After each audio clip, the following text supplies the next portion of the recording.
Почти за 4 месяца в 10-й школе произошли кардинальные изменения. Учреждению капитальный ремонт был просто необходим. Старые окна заменили на пластиковые, трещин больше не видно. Особое внимание пришлось уделить кровле. Были серьезные протечки, местами повреждена стропильная система. Протекающая крыша угрожала безопасности проведения мероприятий.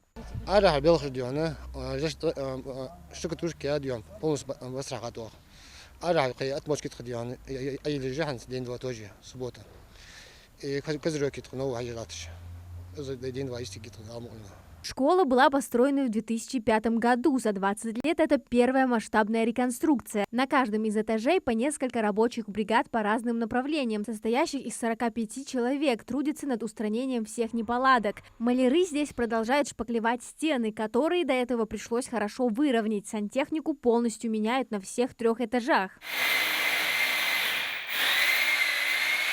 Успели заменить и внутриинженерные сети, поменяли всю электрику в целом. Ремонт решили делать в минималистичном стиле, чтобы создать атмосферу спокойствия и концентрации для учеников и преподавателей. Строители уверены, результат превзойдет ожидания. Большая часть работ уже позади. К ремонту активно подключились и педагоги. Они помогают наводить порядок в классах, чтобы к началу учебного года школа встретила учеников в идеальном состоянии. Сейчас я смотрю, и двери новые, и окна новые. Вчера мы старались тут окна мыть, хорошо открываются. Потолок нам поменяли, и двери. Пол у нас новый, раньше линолеум. Улыртка, когда читу слож, бережь, а легаешь, прям очень неудобно было. А сейчас вас все устраивает, да? Все просторно? Сейчас, конечно, все устраивает.